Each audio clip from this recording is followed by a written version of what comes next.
Here. स्वागत है आपका अपने YouTube चैनल i360 सॉल्यूशन में। हम आपके लिए लेकर आए हैं MS एक्सेल के बेसिक से एडवांस वीडियोस। ये वीडियोस देख के आप MS एक्सेल का मुश्किल से मुश्किल काम आसानी से कर पाएंगे। तो दोस्तों हमारे वीडियोस को लाइक कीजिए, शेयर कीजिए और सब्सक्राइब कीजिए, जिससे कि नेक्स्ट वीडियो का नोटिफिकेशन आपको सबसे पहले मिल सके। और कमेंट कीजिए कि आपको ये वीडियो कैसा लगा और आप अपने डाउट्स भी हमें कमेंट सेक्शन में पूछ सकते हैं। तो दोस्तों आपने हमारे MS एक्सेल के प्रीवियस वीडियो तो जरूर देखे होंगे, उसी से आज हम आगे कंटिन्यू करते हैं। आज हम सीखेंगे टॉप 15 फॉर्मूलाज, शॉर्ट भी हैं और हमारे यूजफुल भी हैं। तो चलते हैं कंप्यूटर स्क्रीन की तरफ। तो हम आ चुके हैं कंप्यूटर स्क्रीन पर एंड शुरू करते हैं आज का टॉपिक। दोस्तों आज हम सीखेंगे top 15 short and sweet formulas के बारे में, जिनका हम काफ़ी यूज़ करते हैं और जो हमारे लिए यूज़फुल रहेंगे और जिन्हें सीखना बहुत ही इजी है और बहुत ही शॉर्ट है ये फॉर्मूलाज। तो चलिए दोस्तों शुरू करते हैं। सबसे पहले है दोस्तों हमारे पास में एम राउंड फंक्शन। इस फंक्शन का यूज़ कहाँ होता है दोस्तों? जो हमारा टाइम का फॉर्मेट दिया है, जो हमारा डेटा है टाइम का, देख लीजिए दोस्तों यहाँ पे मैंने कुछ रॉ डेटा आपके लिए रेडी रखा है, आप इसका यूज़ कर सकते हो। अगर हमें मान लीजिए यहाँ पे ये जो टाइमिंग दे रखा है, यहाँ पे पूरा आवर दे रखा है, मिनट दे रखा है, सेकंड दे रखा है, अगर मुझे इसको राउंड करना है तो उसके लिए मैं कौन सा फंक्शन यूज करूंगी? That is MROUND function. Okay दोस्तों, इसका यूज देख लेते हैं कैसे किया जाता है। दोस्तों अगर हमें हमारे राउंड करना है आर को, जैसे यहाँ पे 10, 44 और 20 सेकेंड्स दे रखा है, अगर मुझे इसको राउंड करना है तो मैं क्या करूंगी? इक्वल के साथ में MROUND function and just tap, और जो हमारा सेल है उसका एड्रेस, उसके बाद में मुझे जिस फॉर्मेट में चाहिए, जैसे मुझे इस फॉर्मेट में चाहिए तो मैं ये फॉर्मेट यहाँ पे प्रोवाइड कर दूंगी एंड जस्ट एंटर। इसको मैं टाइम फॉर्मेट में कर देती हूँ। ठीक है दोस्तों, देखा आपने यहाँ पे AM PM भी लिखा हुआ आ गया है हमारे पास में। इसी तरह से अगर मैं इसे ड्रैग एंड ड्रॉप कर देती हूँ तो यहाँ पे ये सारे जो भी है राउंड में हो चुके हैं। ये दोस्तों यहाँ पे 1:02 हो रहा था, उसको इसने 1 बजे में कन्वर्ट कर दिया है। यहाँ पे ये 19 जो कि हमारे रेलवे टाइम बोल सकते हो, तो उसके अकॉर्डिंग ये 8 PM हो रहा था। 8 PM से नहीं था लेकिन 7:52 था, तो उसको इसने 8 में राउंड कर दिया है। ठीक है दोस्तों, आगे चलते हैं। अगर यहाँ पे मुझे अपने आर को राउंड नहीं करना है, मुझे अपने मिनट्स को राउंड करना है, तो उसके लिए मैं क्या करूँगी दोस्तों, देखते हैं। सेम हमें एम राउंड फंक्शन यूज करना है और उसके बाद में हमारे जिस सेल में डेटा है उसको सिलेक्ट करना है और सेम हमें फॉर्मेट देना है। तो इस बार मुझे क्या करना है, अपने आर को नहीं अपने मिनट को राउंड करना है। तो आर वाला जो कॉलम है, जो सेल है, वहाँ पे मैं 0 कर दूंगी जो फॉर्मेट है, और उसके बाद में मैं 0 0 दे दूंगी और ये मेरा फॉर्मेट अप्लाई हो जाएगा। यहाँ पे भी मैं टाइम ले लेती हूँ। ठीक है दोस्तों, तो देखा दोस्तों आपने, यहाँ पे मेरे पास में क्या टाइम हो रहा था? 11 AM, क्योंकि मैंने यहाँ पे आर को राउंड किया था, लेकिन यहाँ पे मैंने मिनट को राउंड किया है तो यहाँ पे 10:30 हुआ है। जैसे बाकी जगह पे जितना राउंड होना चाहिए था वो तकरीबन आर के अकॉर्डिंग ही हुआ है। यहाँ पे जैसे 2:22 था तो ये 2:30 हो गया है और यहाँ पे 11 AM। देखा दोस्तों आपने किस तरह हम मिनट में राउंड कर सकते हैं। नेक्स्ट चलते हैं दोस्तों हमारे सेकेंड में। यहाँ पे भी हमको सेम मेथड यूज करना है। हमारा सेल सेलेक्ट करना है और उसके बाद में देखा दोस्तों आपने किस तरह से मेरा सेकंड यहाँ पे राउंड हो गया है। हर जगह आप देख सकते हैं, मैंने इसको 30 अप्रॉक्स किया था तो ये 30 अप्रॉक्स में हो चुका है। ये लास्ट वाले में जो मेरे पास में है ये 12 का, इसने 13 मिनट कर दिया है इसको। तो देखा दोस्तों आपने कितना ईजी है इस फंक्शन को यूज करना। आप यहाँ पे फॉर्मूला बार में देख सकते हो, सेम फॉर्मूला मैंने यूज किया है तीनों जगह पे। बस जहाँ पे मुझे आर को राउंड करना था तो आर का मैंने टाइम फॉर्मेट दे दिया, जहाँ पे मिनट था वहाँ पे मिनट की जगह पे मैंने उसका टाइम फॉर्मेट दे दिया, और जहाँ सेकंड था मैंने उसका टाइम फॉर्मेट दे दिया। देखा दोस्तों, तो इतना इजी था और कितना शॉर्ट एंड स्वीट था। नेक्स्ट बढ़ते दोस्तों नेक्स्ट फंक्शन की तरफ, दैट इज रैंक फंक्शन। दोस्तों रैंक फंक्शन कहाँ यूज आता है? मान लीजिए हमारे स्टूडेंट्स है कॉलेज के या स्कूल के, उनके हमारे परसेंटेज आए, उसके अकॉर्डिंग हमें उन्हें रैंक प्रोवाइड करना है, तो उसके लिए हम यूज करेंगे रैंक फंक्शन का। इसी तरह अगर हमारे पास में कुछ एम्प्लॉयज का डेटा है, उन्होंने भी काफी अच्छा सेल्स किया है या काफी अच्छे टारगेट अचीव किए हैं और उनका हमारे पास में कोई डेटा अवेलेबल है, तो उस पर भी हम रैंक डिफाइन कर सकते हैं। देखते हैं दोस्तों इसको कैसे यूज करते हैं। रैंक के लिए हमें जस्ट रैंक लिखना है एंड हमारा सेल देना है। ठीक है दोस्तों, उसके बाद में हमें रेफरेंस देना है कि मतलब इस रेंज में हमें चाहिए और उसके बाद में हम चाहें तो ऑर्डर डिफाइन कर सकते हैं। यहाँ पे जैसे आपके पास में ऑर्डर लिखा हुआ आ रहा है, हमने यहाँ पे रेफरेंस ऑर्डर दे दिया और उसके बाद में हम डिसाइड कर सकते हैं कि डिसेंडिंग में चाहिए या असेंडिंग में। मान लीजिए मैंने यहाँ पे असेंडिंग चूज किया है एंड जस्ट एंटर कर दिया है, तो उस हिसाब से यहाँ पे ये मेरे पास में कैलकुलेट हो जाएगा। इसी तरह से दोस्तों अगर मैं यहाँ चाहूँ तो असेंडिंग की जगह डिसेंडिंग में हमारा चूज कर सकती हूँ। तो दोस्तों देखा आपने किस तरह से मैंने यहाँ पे रैंक फंक्शन यूज किया है और हमारे पास में ये सारा डेटा आ गया है जब मैंने इसे असेंडिंग में किया है। ठीक है दोस्तों, आगे बढ़ते हैं। इसके लिए अब हम सीखेंगे हमारे यूज ऑफ कस्टम फॉर्मेट का। दोस्तों इस फॉर्मेट का यूज क्या है, मान लीजिए दोस्तों हमारे पास में कोई डेटा टेबल है, ये हमारा डेटा है, उसमें अगर हमें चाहिए कि टेक्स्ट और नंबर साथ में आए और वो जो हमारा जो कॉलम है या जो सेल है वो हमेशा न्यूमेरिक ही रहे, जिससे कि आगे हम उस पर कुछ न्यूमेरिक डेटा या न्यूमेरिक ऑपरेशन परफॉर्म कर सके, तो उसके लिए हम कस्टम फॉर्मेट का यूज करेंगे। तो उसके लिए दोस्तों मैं आपको एक एग्जांपल देती हूँ। मान लीजिए हमारे पास में गेहूं है, तो उसको हम किस में डिफाइन करते हैं, केजी में। ठीक है, या फिर मान लीजिए हमारे पास में यहाँ पे साड़ी की जगह अगर मैं डाल दूँ पेट्रोल या ऑयल डाल देती हूँ मैं, जो एडिबल ऑयल है या कोई भी ऑयल है, तो वो किस में आता है हमारे पास में, लीटर में। लेकिन हम चाहते हैं कि उसमें ये चीजें ऐड तो हो जाए, लेकिन फिर भी ये जो कॉलम रहे वो नंबर वाला ही रहे, जो ये सेल रहे वो नंबर वाला रहे, जिससे कि नंबर फॉर्मेट में जब ये होगा तो मैं आगे इस पे कैलकुलेशन कर सकती हूँ। मान लीजिए हमारा जो ऑयल है वो 70 लीटर है और उसका प्राइस है 800, और अगर मुझे आगे इसके ऊपर कैलकुलेशन करनी है तो अभी मैं करके देखती हूँ।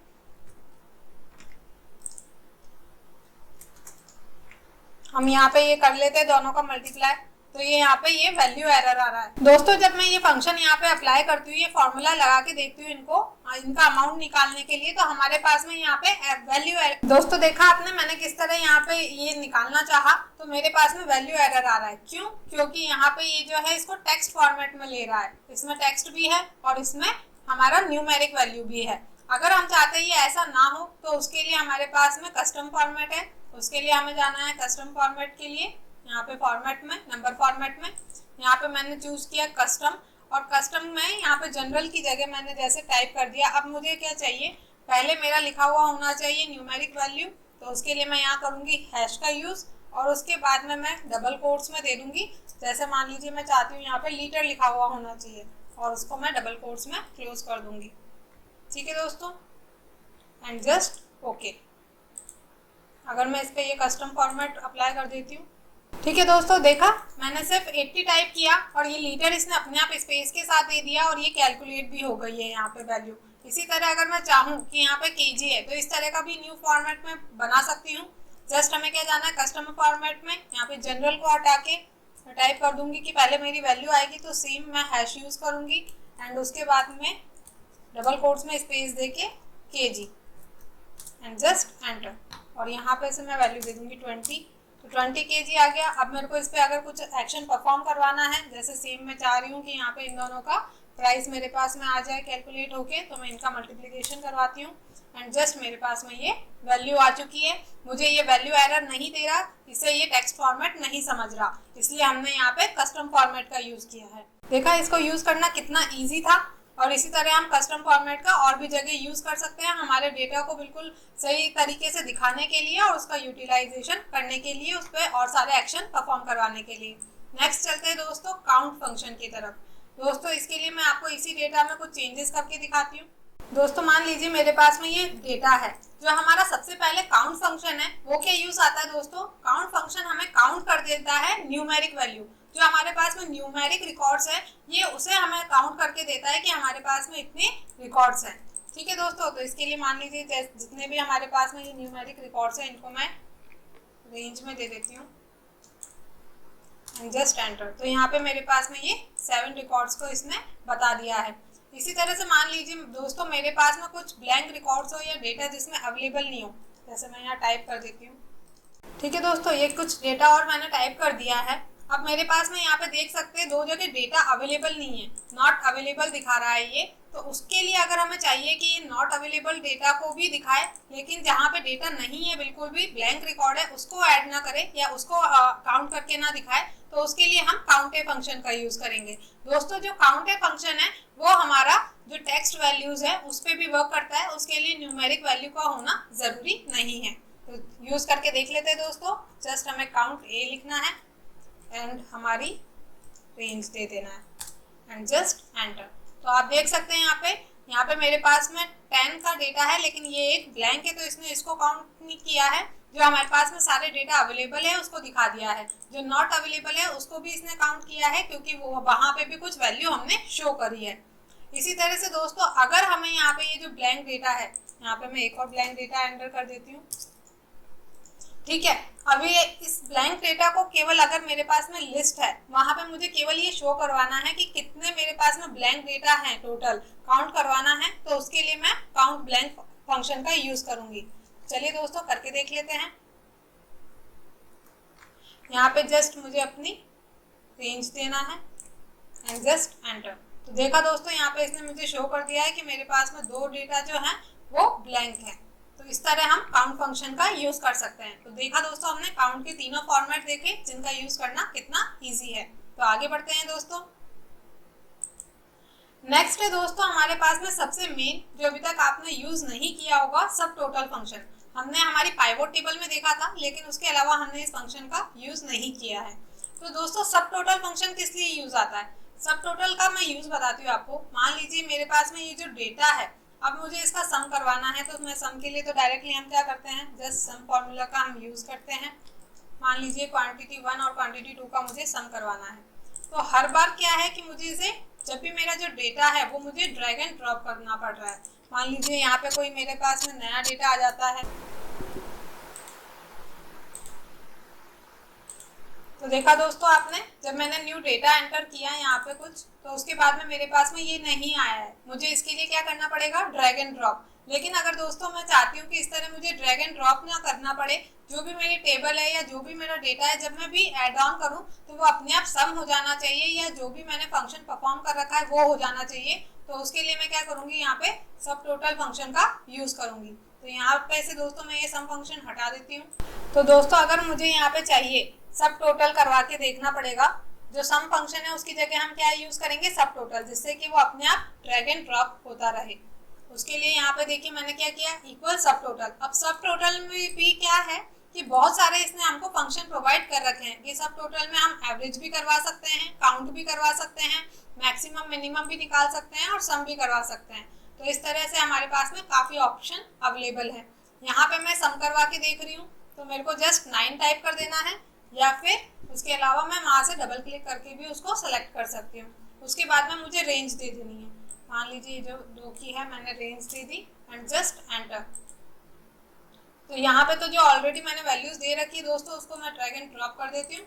उसके अलावा भी यहाँ पे अगर मैं मान लीजिए यहाँ पे कुछ वैल्यूज में चेंज करती हूँ, ठीक है दोस्तों। देखा कैसे आपने, मैंने जिस वैल्यू मैं एंटर करती जा रही हूँ और मेरा सब टोटल आता जा रहा है। इसी तरह से अगर मैं कुछ भी वैल्यूज, तो मेरे को यहाँ पे देखने की जरूरत नहीं है कि मेरे को किस तरह से यहाँ पे ऐड आएगा, मेरा अपने आप वो चीजें एंटर होती जा रही है। चाहे मेरा कितना भी डेटा बढ़ रहा है वो अपने आप सम हो रहा है। इसी तरह से मान लीजिए दोस्तों यहाँ पे अमाउंट है और मुझे करवा के देखना है इसका प्रोडक्ट, तो वहां पे भी मैं क्या करूंगी, सब टोटल का यूज कर लूंगी। तो उसके लिए यहाँ पे जस्ट मैं सब टोटल को सिलेक्ट कर लूंगी और यहाँ पे 6 नंबर पे मेरे पास में आ रहा है हमारा प्रोडक्ट। तो उसके बाद में मैं रेंज दे दूंगी। दोस्तों हमारे जो रेफरेंस कॉलम है मान लीजिए ये है, और उसके बाद में मैं कंट्रोल के साथ में क्लिक कर दूंगी मेरी प्राइस के साथ में एंड जस्ट एंटर। देखा दोस्तों आपने किस तरह से, मैंने जब यहाँ पे क्वांटिटी 1 में हमारी वैल्यूज के साथ में प्राइस दिया तो वो अपने आप कैलकुलेट हो गया है। यहाँ पे भी अगर मैं मान लीजिए कुछ देती हूँ तो ये अपने आप कैलकुलेट होता जा रहा है, क्योंकि ये क्वांटिटी 1 पे डिपेंड है ये वैल्यू। ठीक है दोस्तों, ये वहाँ यूजफुल है जहाँ पे हमें पता है कि हमारा जो डेटा है उसमें टेबल में अपने आप ऐड होता रहेगा, तो उस पर जो एक्शन है वो अपने आप परफॉर्म होते जाए, हमें ड्रैग एंड ड्रॉप ना करना पड़े। तो वहाँ पे हम यूज करते हैं सब टोटल का। सब टोटल केवल एक फंक्शन नहीं है जहाँ पे टोटल होता हो, सब टोटल में काफी हमारे पास में फंक्शन है जिनका हम सबका यूज कर सकते हैं। तो दोस्तों इसको यूज कीजिएगा और यूज करते रहिएगा। दोस्तों नेक्स्ट है हमारे पास में डी सम, डी एवरेज, डी मिन, D max, D count function.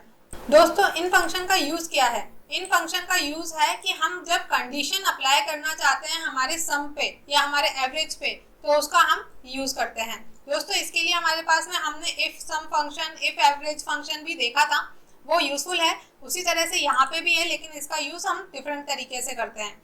मान लीजिए दोस्तों मैं यहाँ पे ये प्रोडक्ट करवा देती हूँ पहले इन सब का। ठीक है दोस्तों, हमारे पास में ये कुछ क्वांटिटी है, कुछ प्राइस है और फिर उसका ये हम अमाउंट लेके आए हैं। मान लीजिए दोस्तों अगर मैं यहाँ पे कुछ प्रोडक्ट टाइप करती हूँ और मुझे उसकी प्राइस चाहिए, तो उसके लिए हम क्या करेंगे, इन सम, डी एवरेज या डी मिन, इन सब का हम यूज करेंगे। तो दोस्तों सबसे पहले हम देखते हैं डी सम फंक्शन। जैसे मैं मान लीजिए यहाँ पे डी सम फंक्शन लगाती हूँ, कंडीशन के बेस पे मेरा सम होके आएगा। ये मेरा है डी सम, मैंने सिलेक्ट कर लिया। उसके बाद में मेरा डेटाबेस, सबसे पहले मेरे को क्या देना है, इस डेटाबेस में से मेरा सारा डेटा वैल्यू आना चाहिए। उसके बाद में फील्ड, मुझे क्या चाहिए, प्राइस। तो प्राइस जो चाहिए सिर्फ मुझे उसका कॉलम हेडिंग देना है, पूरी रेंज देने की जरूरत नहीं है, सिर्फ और सिर्फ मुझे यहाँ सेल का हेडिंग देना है। ओके, एंड नेक्स्ट हमें चाहिए कि क्राइटेरिया। तो क्राइटेरिया में हमारे पास में जो क्राइटेरिया है कि किस बिहाफ पे चाहिए, तो मुझे चाहिए कि इस बिहाफ पे, यहाँ से जो है मेरा क्राइटेरिया आना चाहिए। तो मतलब यहाँ पे जो मैं कंडीशन दूँ या यहाँ पे जो मैं नेम लिखूँ, उसके थ्रू मेरे पास में डेटा आना चाहिए। तो जस्ट एंटर। तो यहाँ पे अभी इसने मेरे को टोटल का बता दिया है, सम करके जो ये मेरे पास में टोटल जो प्राइस है उसका सम इसने यहाँ पे किया है। अगर मैं यहाँ पे मान लीजिए बेडशीट लिख देती हूँ दोस्तों, तो ये बेडशीट की जो टोटल प्राइस है, मतलब जो प्राइस 120 थी और फिर यहाँ पे लास्ट में एक और बार 120 बेडशीट, तो ये उसने मुझे सम करके दिखा दिया है। इसी तरह से अगर मैं यहाँ पे दोस्तों आपको दिख रहा होगा, बेडशीट की जगह अगर कोई और हमारा प्रोडक्ट ले लेती हूँ, लाइक पिलोज ले लेती हूँ, तो जस्ट पिलो का ओनली क्या है 60, तो ये इसने मुझे दिखा दिया है। इसी तरह मुझे अलग अलग सबका सम करवाना है, अलग अलग सारी क्राइटेरिया पे वैल्यू चाहिए। तो जस्ट दोस्तों जैसे यहाँ पे मैंने वीट लिखा, तो वीट प्रोडक्ट का मेरे पास में प्राइस आ गया है। इसी तरह से अगर मैं चाहूँ दोस्तों यहाँ पे अमाउंट, तो वो भी मैं लेके आ सकती हूँ और इसके अलावा हम दूसरे फंक्शन भी परफॉर्म कर सकते हैं। दोस्तों मान लीजिए अब मुझे यहाँ पे सम की जगह सम नहीं करवाना, सम की जगह मैं चाह रही हूँ एवरेज करवाना, तो जस्ट डी एवरेज। और अगर मैं मान लीजिए ये जो मेरा सारा अमाउंट है इसका एवरेज चाह रही हूँ,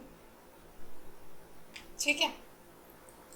तो अमाउंट को अभी मेरे को सेलेक्ट नहीं करना, पहले मुझे चाहिए डेटाबेस, ठीक है। और किस कॉलम पे चाह रही हूँ, मान लीजिए मैं चाह रही हूँ मेरे क्वांटिटी वाले का एवरेज चाह रही हूँ, ठीक है।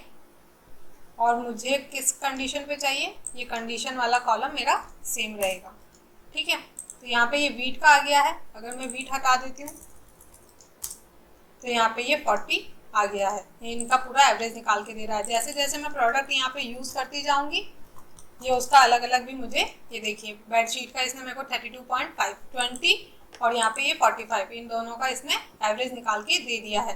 तो कितना इजी है इसको यूज़ करना, हम रेगुलर में भी इन चीज़ों का यूज़ करते हैं। तो ये इफ सम का बिना यूज़ किए हम सिर्फ डी सम या डी एवरेज का यूज़ करते हैं हमारी कंडीशन के लिए डायरेक्टली। जैसे इन सेल पे मैंने कंडीशन लगा दी कि यहाँ पे जो मैं दूंगी वैल्यू, उसी में मेरे पास में उसकी वैल्यू रिवर्ट होनी चाहिए। इसी तरह से यहाँ पे दोस्तों मैं डी सम के बाद में, डी एवरेज के बाद में डी काउंट आप यूज़ कर सकते हैं, डी मैक्स यूज़ कर सकते हैं और डी मिन यूज़ कर सकते हैं। जैसे मैं आपको यहाँ पे डी मिन यूज़ करके बता देती हूँ। सबसे पहले वही सेम हमें क्या करना है, डेटाबेस को चूज़ करना है। उसके बाद में प्राइस में से ले लेती हूँ मैं, ठीक है। और उसके बाद में हमारा कंडीशन दे देती हूँ। तो ये मैं प्रोडक्ट के साथ में यहाँ पे जो मैं लिखूँगी, ये मैंने पूरी रेंज दे दी है एंड जस्ट एंटर, ठीक है। ये बेडशीट का इसने मेरे को दिया है। अगर मैं यहाँ से पूरा का हटा देती हूँ कि मुझे सब में से ही देखना है मिनिमम, तो ये 60 मुझे इसने प्राइस का मिनिमम बता दिया है। इसी तरह से अगर मिन की जगह मैं मैक्स देखना चाहूँ, तो जस्ट मैक्स में मेरे पास में आ गया ये सबसे मैक्सिमम जो है। अगर मैं प्रोडक्ट वाइज देखना चाहूँ तो मैं प्रोडक्ट वाइज भी देख सकती हूँ, ठीक है दोस्तों। इसी तरह से हम काउंट करवा के भी देख सकते हैं यहाँ पे प्राइस पे। दोस्तों अभी इसने मेरे को काउंट करके 7 बताया है। अगर मैं यहाँ पे कोई प्रोडक्ट लिख देती हूँ, तो ये जस्ट बेडशीट हमारे पास में 2 बार आई है, तो इसने वो काउंट करके बता दिया है। क्लोज हमारे पास में जैसे वन टाइम आया है तो इसने हमें वो करके बता दिया है। तो देखा दोस्तों हमारा काउंट का फंक्शन हमने कैसे यूज किया। जस्ट हमने डेटाबेस का रेंज दिया, फिर हमने प्राइस के ऊपर इसको करवा लिया, उसका कॉलम जो हेड है हमने वो प्राइस दिया है, और उसके बाद में हमारा जो क्राइटेरिया है वो यहाँ से मैंने सेलेक्ट कर लिया है। दोस्तों हम 2 की जगह 3 क्राइटेरिया भी दे सकते हैं और उसी पे कंडीशन लगा के हमारा डेटा शो कर सकते हैं और उसका सम करवा सकते हैं, एवरेज करवा सकते हैं। तो देखा दोस्तों इसको यूज करना कितना ईजी था। नेक्स्ट चलते हैं दोस्तों नेक्स्ट फंक्शन की तरफ। नेक्स्ट है दोस्तों सॉल्वर। ये बहुत ही न्यू फंक्शन होगा आपके लिए, या ये न्यू ऑप्शन है। It's not only a function, it's a option. तो ये हमें हमारी शीट में लेके आना पड़ता है। मींस एक्सेल में ये हमें इनबिल्ट अवेलेबल है लेकिन ये शो नहीं होता है। तो इसके लिए हमें क्या करना पड़ेगा, सबसे पहले हम जाएंगे फाइल ऑप्शन में। फाइल में जाके हमें जाना है ऑप्शंस में। दोस्तों ये स्टेप फॉलो कीजिएगा। उसके बाद में ऐड इंस, मतलब हमें एक्स्ट्रा जो है एक्स्ट्रा प्लगइन हमें ऐड करना होगा, तो ऐड इंस पे करना है।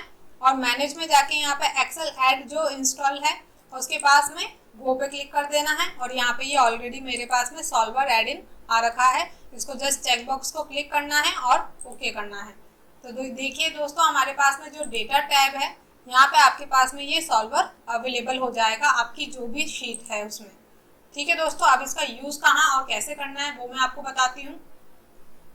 ये कुछ स्टूडेंट का मैंने डेटा लिया है जिनके यहाँ पे मैंने मार्क्स दिए हैं साइंस में, इंग्लिश में, हिंदी में, मैथ्स में। ये हमारे कुछ 3 स्टूडेंट्स हैं जिनका हमारे पास में डेटा है और उनके टोटल मार्क्स है पर सब्जेक्ट के हिसाब से। और यहाँ पे ये इनके जो जितने मार्क्स इनको रिसीव हुए हैं। अगर दोस्तों मान लीजिए यहाँ पे ये परसेंटेज का भी मैंने फॉर्मूला यहाँ पे इनके लिए काउंट करके लगा रखा है। ठीक है, अब दोस्तों मेरे को चाहिए कि मैं यहाँ पे चाहती हूँ कि कुछ सेल का यहाँ पे डेटा मैं डिलीट कर देती हूँ। ठीक है, तो दोस्तों अगर मुझे चाहिए कि यहाँ पे मैंने कुछ डेटा डिफाइन कर दिया है कि यहाँ पे कुछ डेटा मेरे पास में ब्लैंक है, उसमें ऑटोमेटिकली डेटा फिल हो जाना चाहिए किस अकॉर्डिंग, अगर मैं यहाँ पे डिफाइन कर दूं कि इस स्टूडेंट की ये मेरे पास में परसेंटेज आनी चाहिए, तो उसके लिए मैं क्या करूंगी, मेरे पास में ऑलरेडी दोस्तों आपको ये ध्यान रखना है कि यहाँ पे मेरे पास में फॉर्मूला लगा हुआ होना चाहिए, तभी उस सॉल्वर का यूज हो पाएगा। तो उसके लिए हम जस्ट क्या करेंगे, मैंने सेल को सिलेक्ट किया, मैं सॉल्वर पे गई। अभी मैं यहाँ पे सॉल्वर का यूज कैसे करूंगी, दोस्तों मैंने ये सेल सेलेक्ट कर लिया है कि इस सेल में टारगेट सेल है ये मेरा, जहां पे ये सेट ऑब्जेक्टिव, मतलब इस सेल में मेरी वैल्यू आनी चाहिए।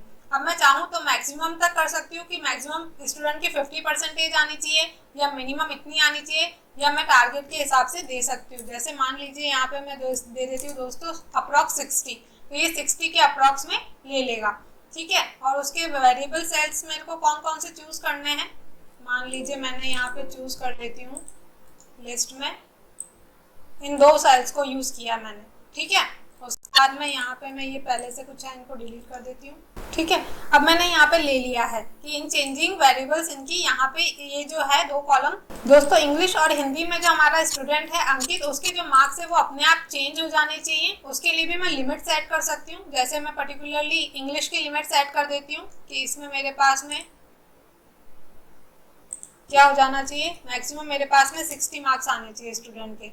ठीक है, उसके अलावा जो हिंदी है उसमें भी उसके 70 मार्क्स आने चाहिए। ठीक है दोस्तों, मैंने क्या क्या किया, यहाँ पे पहले ऑब्जेक्टिव मैंने सेल डाल दिया कि इस परसेंटेज वाले में आना चाहिए, फिर उसकी वैल्यू दे दी अप्रॉक्स 60 आनी चाहिए, और चेंजिंग वेरिएबल सेल का मैंने दे दिया है ऑलरेडी।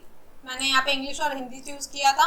देखिए दोस्तों मैंने इंग्लिश और हिंदी को सेलेक्ट किया था कि उसमें इतने इतने मार्क्स होने चाहिए और उसका 60 अप्रॉक्स आना चाहिए, तो इसने इनको 61% दे दिया है अपने आप। इसने इनके मार्क्स जो किया है, इंग्लिश में 60 किया और हिंदी में 70 किया है। हम फिर से देख लेते हैं यहाँ पे क्या चीजें अप्लाई हुई है कि हमने सेट ऑब्जेक्ट कर दिया कि मतलब इस सेल में मुझे डेटा चाहिए जो मेरा टारगेट सेल है। उसके बाद में वैल्यू मुझे मैक्सिमम मिनिमम में मैंने वैल्यू ऑफ दिया था कि अराउंड 60 होना चाहिए। उसके बाद में मैंने चेंजिंग वेरिएबल्स में दे दिया कि इन सेल की वैल्यू जो है वो चेंज हो जानी चाहिए अपने आप अकॉर्डिंग टू मेरे टारगेट डेटा। ठीक है दोस्तों, और उसके बाद में मैंने यहाँ पे टारगेट डेटा भी डिफाइन कर दिया कि इतना कांस्टेंट उनकी वैल्यूज रहनी चाहिए। यहाँ पे आप देख सकते हो इसकी मैंने 60 किया था। ठीक है, और उस सेल की मैंने 70 किया था। जो हमारा हिंदी है उसको मैंने 70 टारगेट किया था और जो इंग्लिश है उसको मैंने 60 टारगेट किया था। एंड जस्ट सॉल्वर पे ओके किया एंड ओके कर दिया। नेक्स्ट है दोस्तों हमारे पास में अगर कोई लिस्ट है, अगर उन दोनों लिस्ट में सेम डेटा है लेकिन फिर भी हमें पता है कि यहाँ पे कुछ मिसमैच हो सकता है, तो उसके लिए अगर हमें इसे मैच करवा के देखना है तो उसके लिए हम क्या यूज कर सकते हैं दोस्तों, उसके लिए एक हम यूज कर सकते हैं एग्जैक्ट फार्मूला। लेकिन एग्जैक्ट फार्मूला की एक खामियां ये है कि ये केस सेंसिटिव है, मींस अगर ये कैपिटल है तो कैपिटल यूज करेगा, अगर ये स्मॉल में है तो स्मॉल को यूज करेगा। यूज करके देख लेते हैं दोस्तों। जैसे मैंने यहाँ पे क्या किया, यहाँ पे मैंने दोनों सेल की वैल्यू दे दी है एंड जस्ट एंटर कर दिया है। क्योंकि दोस्तों यहाँ पे इनका बिल्कुल सेम है, कैपिटल लेटर्स में है, जहाँ पे स्मॉल में है वहाँ स्मॉल में है, तो वो वहाँ ये दोनों बिल्कुल सेम कैपिटल लेटर में था, तो यहाँ पे ये ट्रू आ गया है। अब जहाँ पे फॉल्स आया है वहाँ पे ये दोनों नेम बिल्कुल अलग है, इसलिए इसने हमें फॉल्स प्रोवाइड किया है। जैसे यहाँ पे सविता है और यहाँ हेमंत है, और उसके अलावा यहाँ पे कबीर है और मनीष है, तो यहाँ पे इसने हमें फॉल्स दे दिया है। लेकिन मान लीजिए दोस्तों अगर यहाँ पे ऐसा होता कि जो है स्मॉल में होता तो यहाँ पे ये फॉल्स आ गया है, तो हम ऐसा नहीं चाहते। तो उसके लिए हम क्या करेंगे, गो टू स्पेशल एक और हमारे पास में मेथड है जिसका हम यूज कर सकते हैं मैच करवाने के लिए लिस्ट को। तो उसके लिए हम क्या करेंगे, हमारे पास में होम टैब में जाके ये फाइंड एंड सेलेक्ट में है गो टू स्पेशल, यहाँ पे हम क्या करेंगे, हमारी सबसे पहले दोस्तों हम हमारी लिस्ट को सेलेक्ट कर लेंगे और उसके बाद में जाएंगे होम टैब में, वहाँ पे find and select and go to special. यहाँ पे हम रो डिफरेंसेस को यूज करेंगे। इसका जैसे मैं यूज करूंगी जस्ट ओके, तो इसने मेरे को हाईलाइट कर दिया है उन सेल्स को जहाँ पे ये अलग अलग मेरे पास में डेटा है। दोस्तों आप देख सकते हो ये कशिश जो था यहाँ पे स्मॉल लेटर में है, यहाँ कैपिटल में है, तो इसको इसने मेरे को हाईलाइट नहीं किया है। अगर मुझे इसे हाईलाइट कराना है तो मैं कुछ कलर दे सकती हूँ, जैसे मैं यहाँ पे ये कलर दे देती हूँ, तो यहाँ पे मेरे पास में ये अलग से डेटा हाईलाइट हो गया है जो मेरे पास में मिसमैच था इस वाली लिस्ट से। इसी तरह से दोस्तों अगर हमारे पास में 2-3 लिस्ट है तो उसका भी हम डेटा मिसमैच जो हमें देखना है वो हम करवा सकते हैं। हमारी लिस्ट को जो मैच करवाने का है वो कितना ईजी है, जस्ट फाइंड एंड सेलेक्ट पे जाके गो टू स्पेशल में जाना है और यहाँ पे रो डिफरेंसेस को हमें सेलेक्ट करना है। इसी तरह से अगर दोस्तों हमारे पास में कॉलम में डेटा है तो उसे भी हम करवा सकते हैं। यहाँ पे क्योंकि रिकॉर्ड्स में था तो मैंने रो डिफरेंसेस का यूज किया है। ठीक है दोस्तों, तो आगे बढ़ते हैं। अब मैं चाहूँ तो इस डेटा को मेरे को पता चल गया मिसमैच है, तो मैं इसको चेंज भी कर सकती हूँ या फिर अपने अकॉर्डिंग वर्क कर सकती हूँ। नेक्स्ट दोस्तों लास्ट फंक्शन है आज की लिस्ट का हमारे पास में, दैट इज राउंड फंक्शन। दोस्तों हमारे पास में हम मैक्स में कितनी बार यूज करते हैं, लाइक परसेंटेज यूज कर रहे हैं, एवरेज निकाल रहे हैं, तो हमारे पास में इस तरह से डेसिमल में वैल्यूज में डेटा आता है। लेकिन अगर हमें चाहिए कि ये राउंड में हो जाए तो उसके लिए हमें एक्सेल ने राउंड फंक्शन प्रोवाइड किया है, तो उसका हम यूज करते हैं। राउंड का हम यूज करने के लिए जस्ट इक्वल के साथ में राउंड फंक्शन लिखना है एंड हमें नंबर दे देना है और उसके साथ में जस्ट 0। तो देखा दोस्तों आपने मेरे पास में एक इस तरह से राउंड हो गया है, इसे मैं मैक्सिमम तक ये राउंड होके मुझे शो कर दिया है। इसी तरह से यहाँ पे ये 0.5 के बाद पहले वाली वैल्यू थी तो इसमें 45 और उसके बाद की वैल्यू थी तो यहाँ 79। तो राउंड फंक्शन भी हम यूज कर सकते हैं जो कि हमारे लिए काफी यूजफुल है जब हमें चाहिए कि हमारी इंटीजर में या फिर राउंड में वैल्यू आए। तो दोस्तों आज के वीडियो में इतना ही। आज हमने काफी सारे फंक्शंस के बारे में सीखा डिटेल में, तो आप इनका भी यूज कीजिएगा और मिलते हैं नेक्स्ट वीडियो में। दोस्तों हमारे वीडियो को लाइक कीजिए, शेयर कीजिए और सब्सक्राइब कीजिए जिससे कि नेक्स्ट वीडियो का नोटिफिकेशन आपको सबसे पहले मिल सके। और कमेंट कीजिए आपको वीडियो कैसा लगा और आप अपने डाउट्स भी हमें कमेंट सेक्शन में पूछ सकते हैं। बाय बाय दोस्तों।